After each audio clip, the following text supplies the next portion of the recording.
it feels like postseason as Nebraska took set number 3, 26-24 in fantastic fashion. A great rally back and forth. No question. This was a postseason rally for sure. NCAA tournament, move ahead. Survive and advance right here.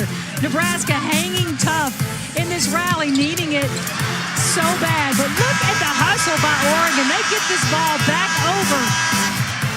And it is just like two prize fighters going at it and then down with set point right there by Nebraska. So they are right back in this match, down 2-1 to the Oregon Ducks. And Holly, you could add more on that rally. What did you see? Well, the first two games, this Nebraska bench was very quiet. These young freshmen not really daring to speak up, not finding their voice yet. But after that rally, this place went crazy. The bench came alive. Freshman Lauren Stivrins, who was quiet the first two games, she was yelling at her teammates, excited. Let's see if that motivation and that fuel is letting these freshmen find their voice here in this next game. But that's what this early season does. These players are learning what it's all about. Everything is new for them. So right now, great point by Holly, finding their voice. Hey, is it okay if I yell this loud? Is it okay if I, say this? Yeah, it's okay. You got to get your team going. Better to ask for forgiveness than permission. Exactly.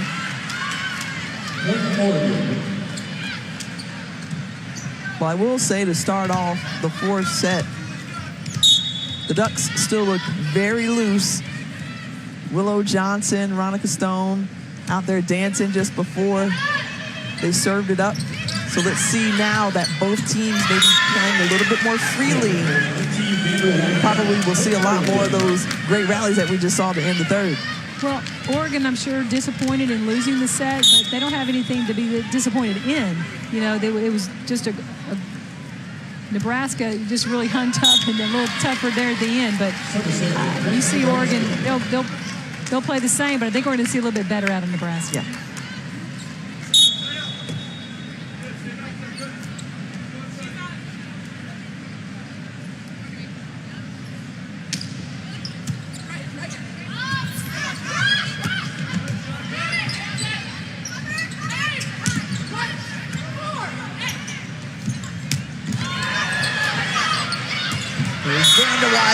Yeah. A really nice play. This is where that 6-2, a little bit different that Matt Ulmer does. You saw Ronica Stone going off of a slide set out of the middle and a 6-2. You've got three hitters along the front row, but they still are able to run that slide with their middle hitter. I really think that's unique, and you just don't see it much in this game. You just don't see 6-2s as often overall, but no, you really don't, and especially the 6-2 running slides. Maybe keeping that middle hitter in front of the setter, but it's very unique.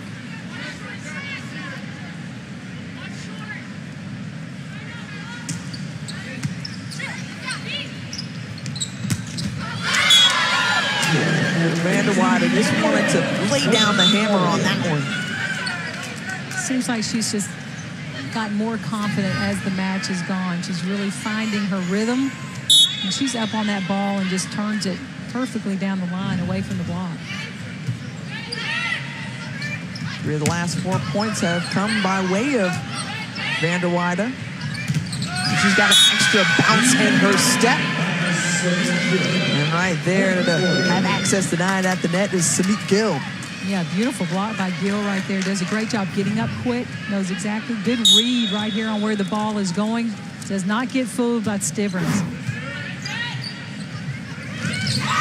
But this time, Stivrins able to push that one over.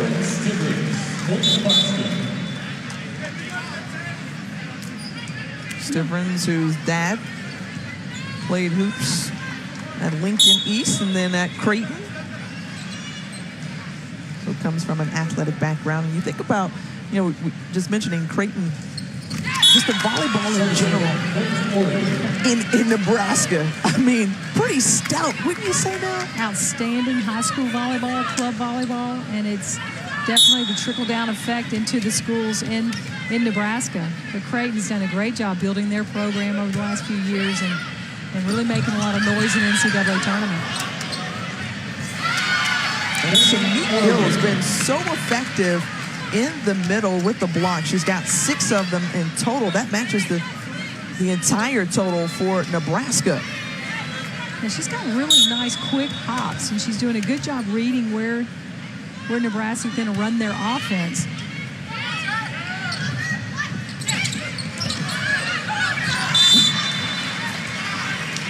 Tried to boot that one at August to get it over, unable to do so. The Ducks still on top, 7-4.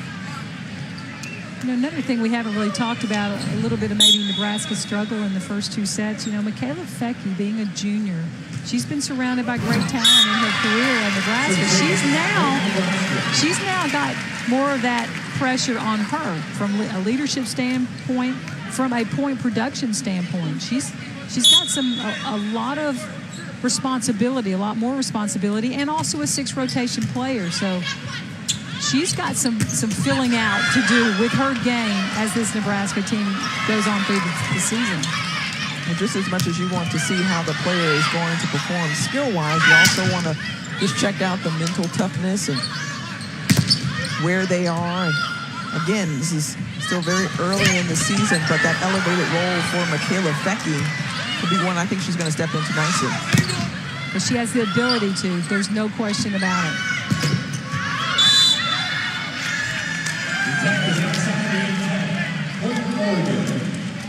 Ball hit out of bounds on the outer side of that antenna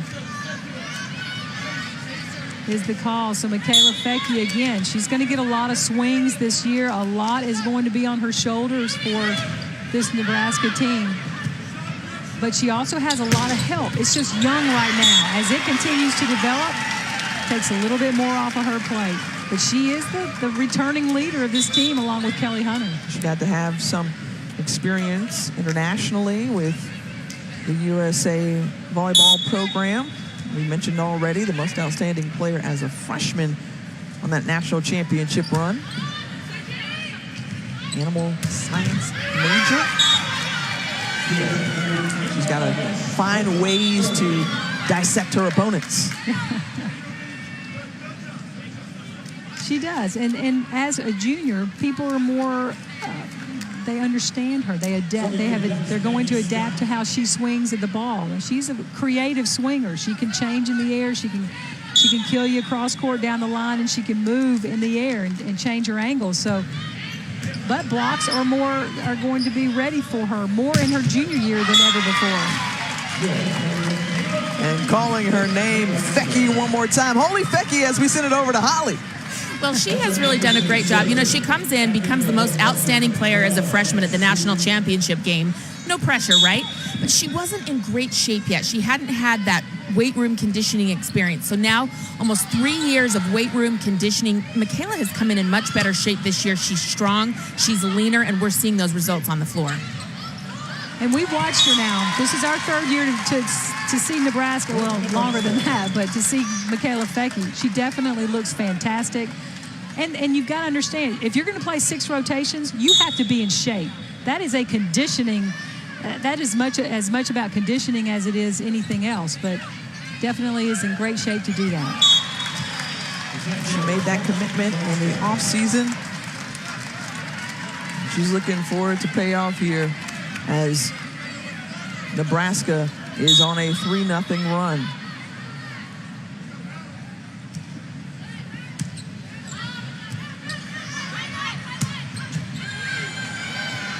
And that one hit out of play from Albright.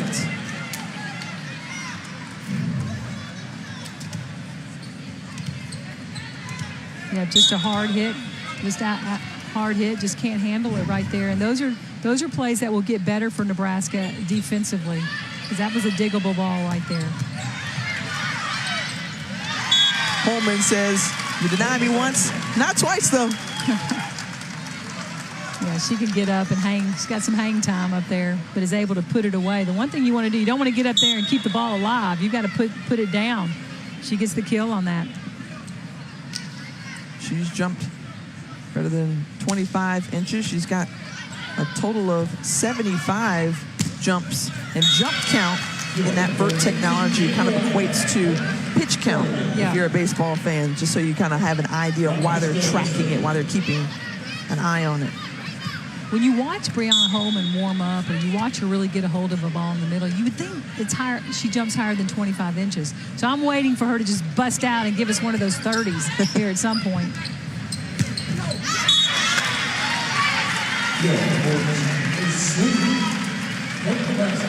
Sweet goes down the line and goes right off the legs of Ronica Stone. Couldn't get that one fast enough to get out of the way right there. Nebraska gets the point.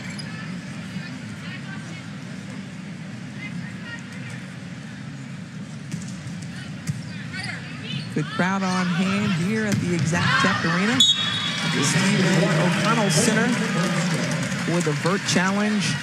Number 5, Nebraska taking on 18th ranked Oregon. The next match will be between number 12 Florida as they host the top ranked team in the country coming in the preseason, and that's Texas. That's going to be a good one too.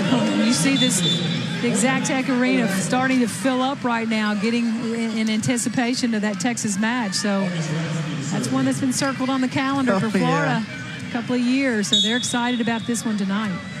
That one's slated to start at 7 Eastern, maybe a little bit behind, perhaps about a half hour later. And that will be over on the SEC Network.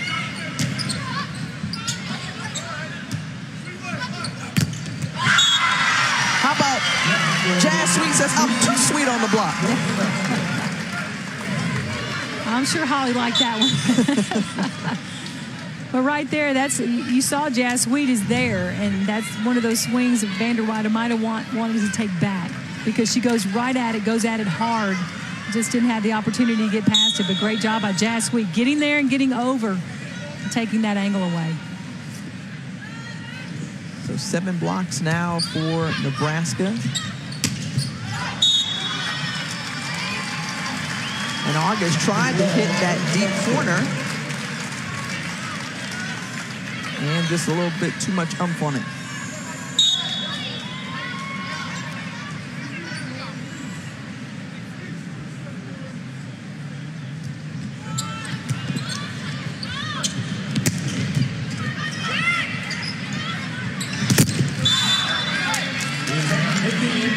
Hit the antenna right there. Ani couldn't quite get it to the inside of that antenna. So right now, again, we have one of those sets that's going back and forth, back and forth. No team able to really take much of a big lead in this match, but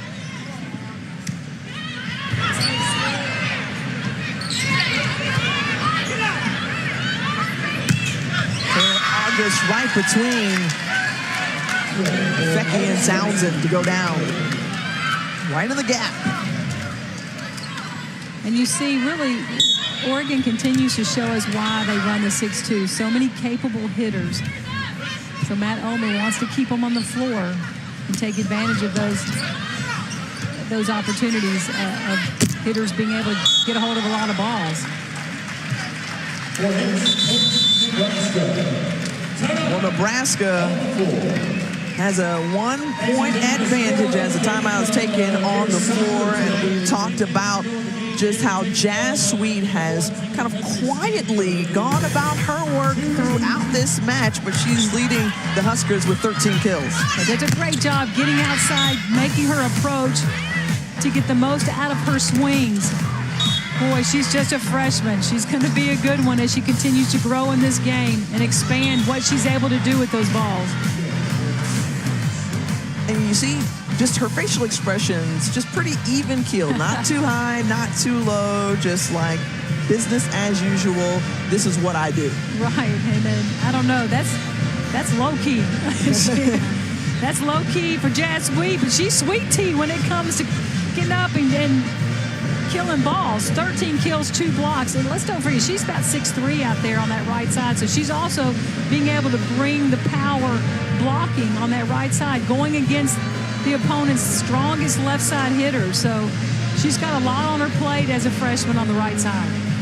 And interesting because She hasn't given Agnieszka Szabo any time to play because she has played so well. Perhaps we'll see her tomorrow, Szabo that is, as Florida will take on the Huskers. That's at 5 Eastern, 4 Central on the SEC network.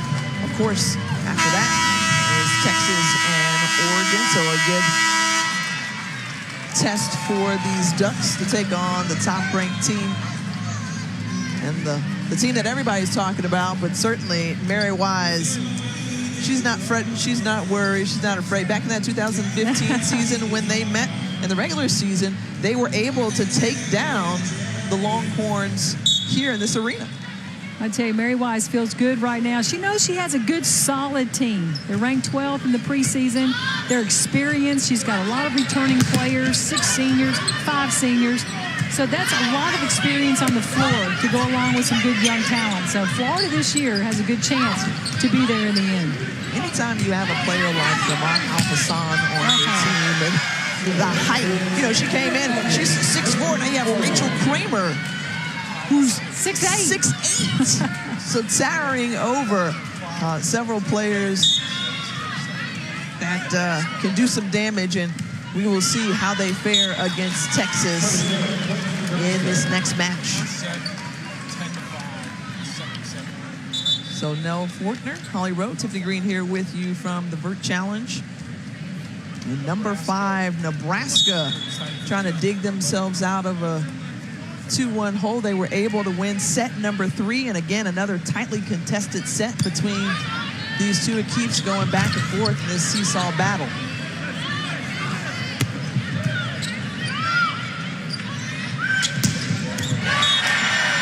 Now that was a McKaylee Fecky hit that we haven't seen much of, really. That's solid of a hit to the floor with some real power. And this is the McKaylee Fecky we're used to seeing all the time. And this is where she has to find her rhythm and get back to that form in this game.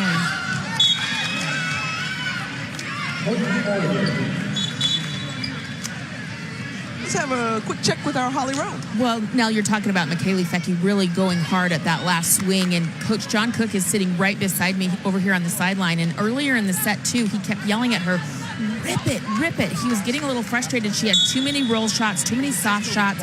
He wants her to go at it. Her power is hard to handle. There's no doubt about that, Holly. And really, I think that was her hardest hit ball. And there's number 2. That's the second hardest hit ball by McKaylee Fecky. So here in the 4th set, it's like we're seeing her coming alive and showing us what we're used to seeing out of her in years past. Yeah, that's a rip right there. When she rears back, you just better watch out. Stone. Ducks.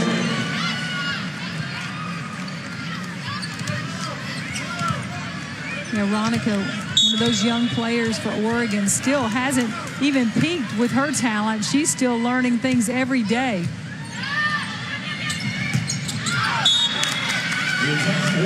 Too long, so off of that, we're tied again at 18.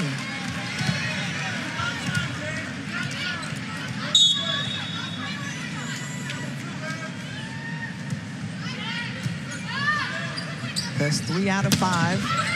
And there's another one. I mean, you heard Becky almost knocked the cover off of that ball. Yeah, but she called for the ball, too. She wanted it. So right now she's feeling it as she was in her front row rotations right now. She's back for the serve. We'll see how powerful she can be with this.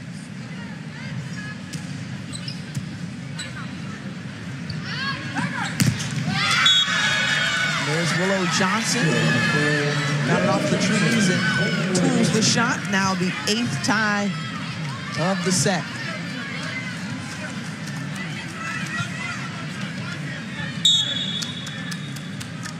Here's what's cool about Willow Johnson. We talked about Lindsey Vanderweider because obviously she's all over the court.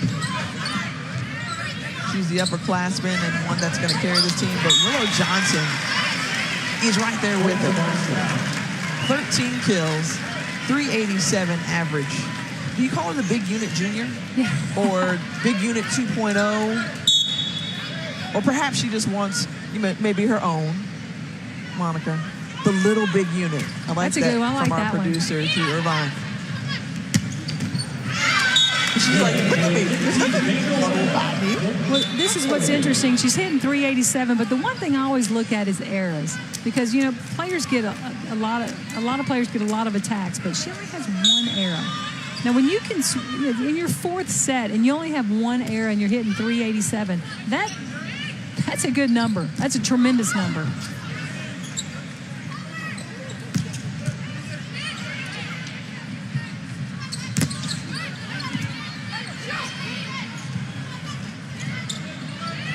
A little bit of miscommunication right there between the Oregon hitters, but they come out on top with the ball hit out of bounds by Sweet. We don't see that very often.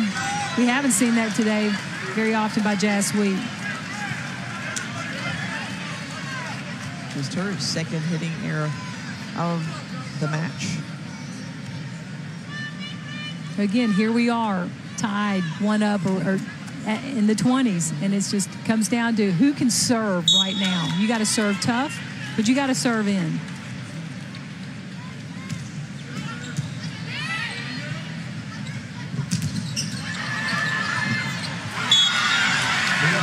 And the net again, it's Gill and August.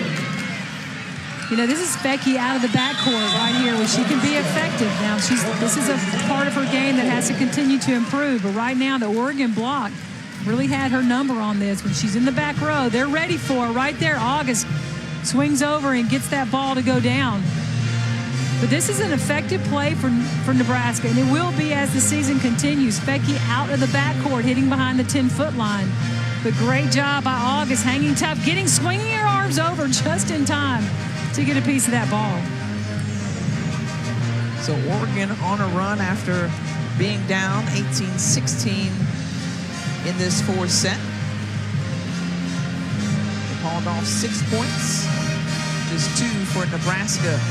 And again, in search of their first win in the Vert Challenge. Meanwhile, Matt Ulmer is like, hey, ladies, how about delivering me my first collegiate win as a head coach? Well, he's working hard. He's working those sidelines, trying to get it right now. But let's talk about Brooke Van Sickle. She's really, again, one of the smallest players on the floor, but one of the biggest players on the floor. Front row, back row. She's digging some balls, 21 digs today. Usually that's a libero number. But she's playing some defense on the back line that's been outstanding. And not only that, she's got a few assists. She's done, she gets to the net. She does her leaping ability. She's leading it in the Vert, in the Vert Challenge. So this is an all-around player at 5'9" that's showing us some pretty specialness. Right, I think that's what Matt Ulmer likes so much is her versatility. She was recruited to replace Amanda Benson, but he said, I can use you a little bit of anywhere. So we've seen her from the outside hitter position. We've seen great defense. And just think about this now. What does it mean when Jolie Rasmussen comes back into the lineup? Holly Rowe talked about she may be the best all-around player for this team. Yeah, no doubt. But you could see Van Sickle at some point being the libero because she is really an impressive defensive player. Some indecision there, but August was able to get it over.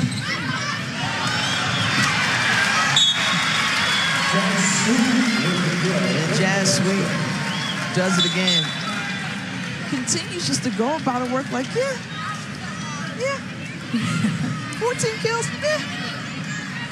Really smart play right there, though, by Jazz Sweet, going off the fingertips of the block. So a good managed swing. And for freshmen, that's probably the hardest part of the game to learn is to manage some swings, especially at crucial times. On the side of the middle. And the Happy Valley resident is all smiles.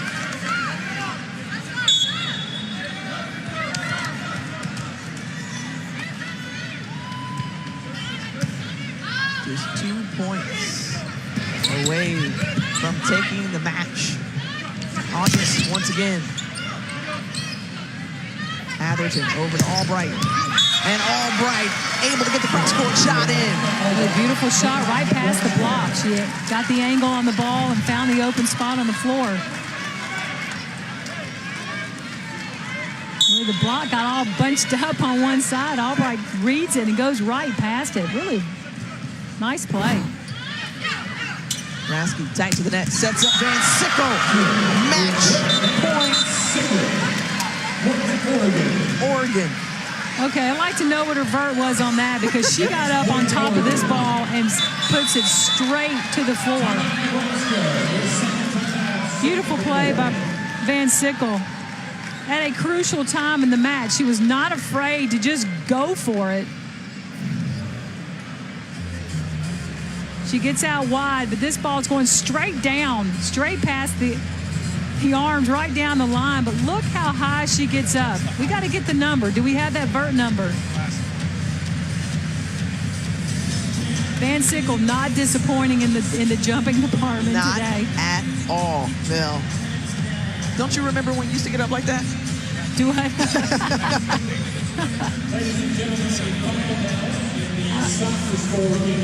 I'm sure I could jump as high as Van Sickle does in my day. But she has 4 of the highest jumps today. Yeah, she is just outstanding. Really fun to watch.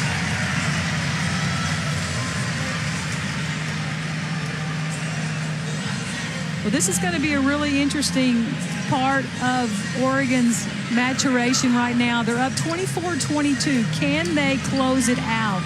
Right now, coming off of the big-time play, kill by Van Sickle. Can they finish it off right here with a tough serve? But Nebraska, again, they've been in this position before. John Cook has been there many times. They know how to hang tough. So this is going to be an interesting next point to see whether Oregon closes or does Nebraska hang on.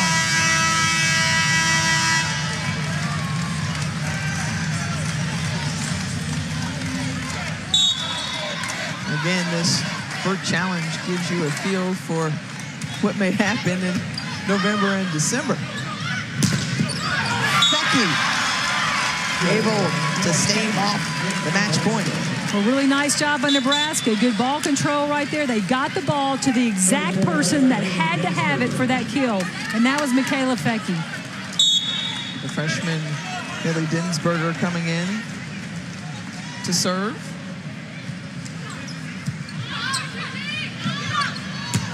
And how fitting is it? Van Sickle handles it, delivers it. Ducks win.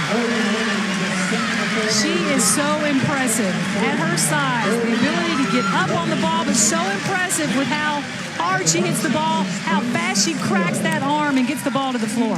First win in the vert challenge for the Oregon Ducks, and equally as important to note, the first win for Matt Ulmer as head coach of the 18th ranked team in this preseason. Yep, he's impressive. He's going to do a really nice job at Oregon, no doubt about it. I think his energy, really, his players can feed off of it. He stays positive on the sideline, so they're not afraid to make mistakes, because you know they're going to happen. But this Oregon team, they look good early. Well, Oregon had 4 different players with double-digit kills, and this is just a preview of what's to come later tonight and tomorrow here from the Vert Challenge. Again, that Texas-Florida match will be just about 30 minutes after this one. And Holly Rowe is down on the floor with Willow Johnson. Well, Willow, this is the first time Oregon has ever won a game here at this Vert Challenge. What did you guys do early in that first set to kind of gain your composure back? Honestly, I think one thing we've been stressing all season is just having fun and fighting like crazy, to work our hardest and just not worry about the other side and just worry about individually everyone on the court doing their job. And if everyone's doing their job, we all come together and it's gonna be perfect. So you guys dropped the third set, but you rallied back from down in the fourth. How were you able to find that? Honestly, I think that in practice we work on really hard drills like that, like being down in those tight situations, and I think we've been training really hard for this type of stuff and just working on out of system and anything that can happen. So, and we've been ready for this game since the beginning of season. First win at the Vert Challenge, first win for your new head coach, Matt Ulmer. Congratulations. Yeah, I think that was great for Matt. Thank you. Thank you so much. Well, thank you, Willow and Holly, and what a way to start the season for the Oregon Ducks. They are able to take down the number 5 team in Nebraska, 3-1. For more live volleyball action, make sure you tune in to the SEC Network. See number 1 Texas take on number 12 Florida in just about 30 minutes. For Nell Fortner, Holly Rowe, I'm Tiffany Green, and our entire crew.